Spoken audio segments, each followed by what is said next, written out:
નમસ્કાર, શેરી ગરબાના ખાસ કાર્યક્રમમાં આપ સૌનું સ્વાગત છે। હું છું નુપુર દાણી। મિત્રો, અર્વાચીન સમયમાં જ્યાં ડીજેના તાલે નવરાત્રી પર ઝૂમવાનું ચલણ છે, તેવામાં આજે પણ શેરીઓમાં રમાતા રાસ ગરબાનું પણ એટલું જ મહત્વ છે।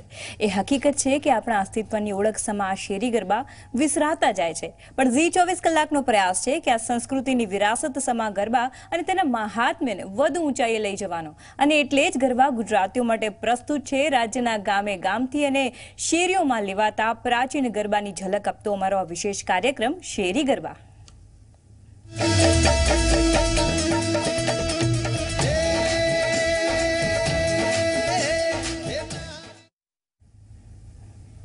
હવે સૌથી પહેલા વાત કરીશું ગોંડલ શહેરની।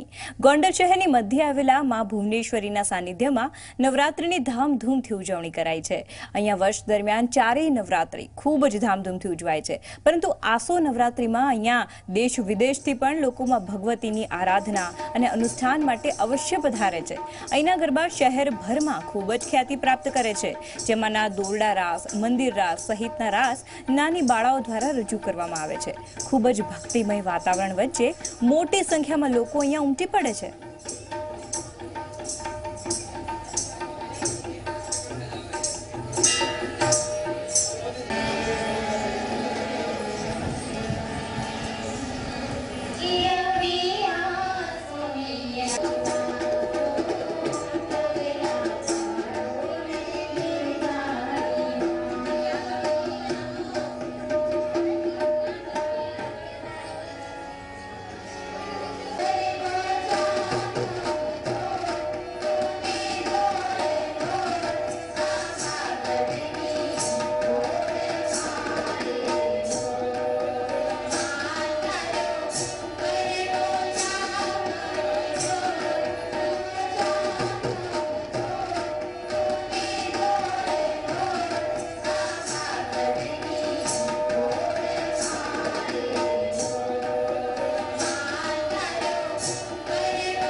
તો આ તો વાત થઈ ગોંડલની. હવે જોઈશું કે પોરબંદરમાં શું હાલ છે.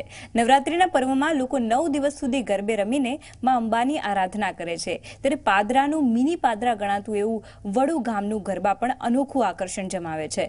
ગામડાઓમાં પણ શહેર જેવી જ નવરાત્રિ પર્વની ધામધૂમથી ઉજવણી કરવામાં આવે છે. શેરી ગરબાનું ક્રેઝ જ્યારે ધીમે ધીમે ઓછો થઈ રહ્યો છે ત્યારે પરંતુ વડુ ગામમાં આજે પણ પરંપરાગત શેરી ગરબા યોજાય છે.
તો શેરી ગરબાની વિશેષ રજૂઆતમાં આગળ જણાવીશું કે કઈ જગ્યાએ કેવા ગરબા થાય છે, પરંતુ હાલ રોકાઈશું એક બ્રેક માટે.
બ્રેક બાદ શેરી ગરબાની વિશેષ રજૂઆતમાં ફરી એકવાર સ્વાગત છે। હવે આગળ વાત કરીશું જૂનાગઢની।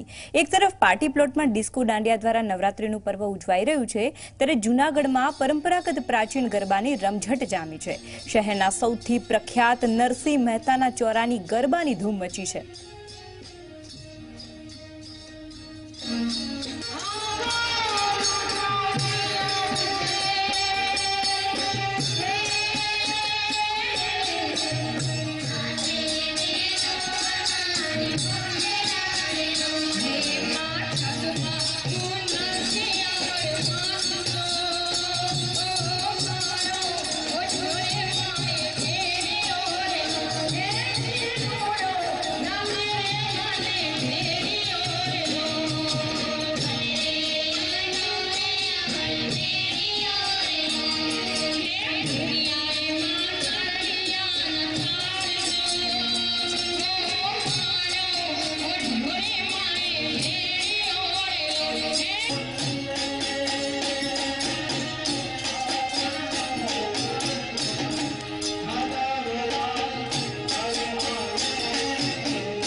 તો જૂનાગઢના ગરબા આપણે જોયા। હવે આગળ જોઈશું સુરતની।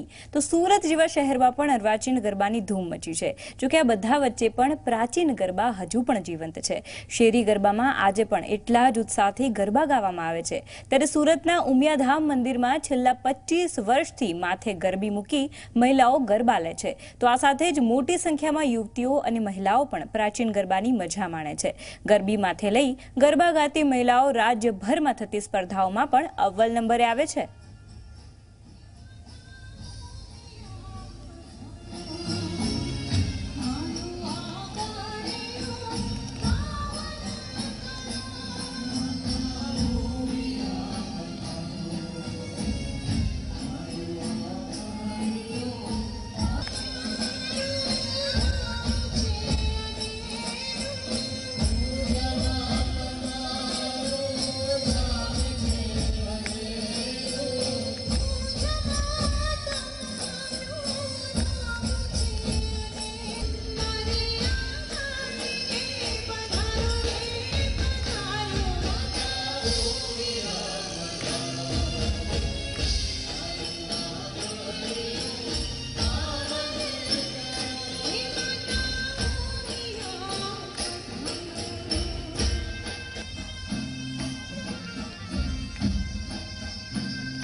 તો સુરતના ગરબા તો આપણે જોયા. હવે વાત કરીશું રાજકોટની. રાજકોટના રામનાથપરામાં દરબારગઢ પાસેની ગરુડ ગરબી આઝાદી પહેલા સ્થપાયેલી હતી, જે આજે પણ જીવંત છે. લાખાજી રાજ બાપુના હસ્તે આ ગરબીની શરૂઆત થઈ હતી.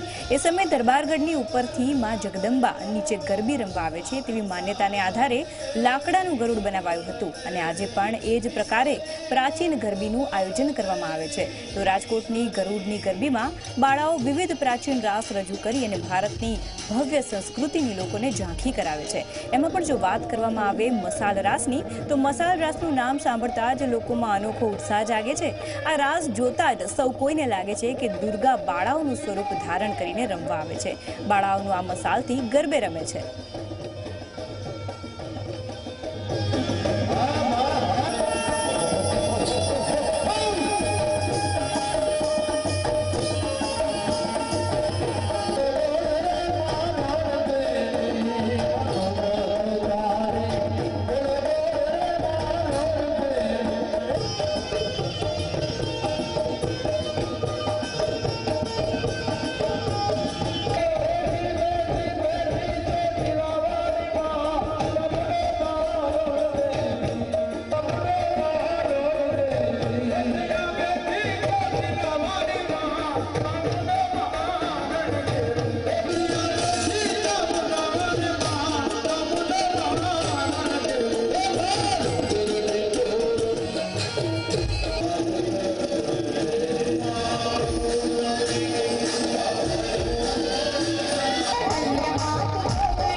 पे रोना आता है, यहाँ कौन रोता है? હું તો કાયમ માટે કહું છું કે જે પોતાને માટે જીવે છે, પોતાને માટે જીવે છે એને ડોક્ટર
તો રાજકોટની મસાલ રાસ તો આપણે જોઈ. હવે આગળ વાત કરીશું અમદાવાદની.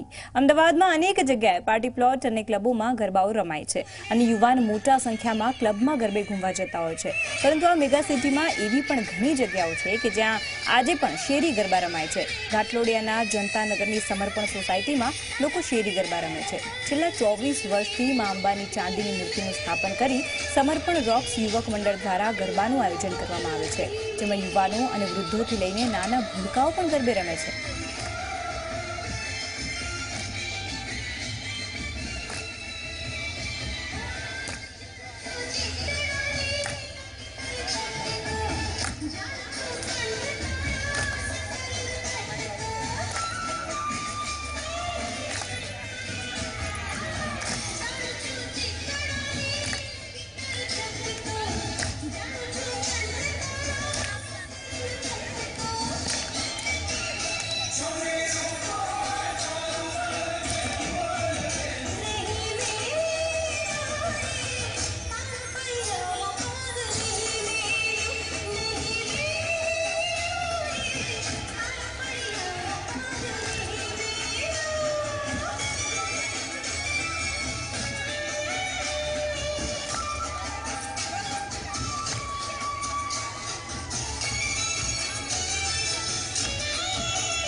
તો શેરી ગરબાની વિશેષ રમઝટમાં આટલું જ. હાલ મને એટલે કે નુપુર દાણીને રજા આપશો. નમસ્કાર.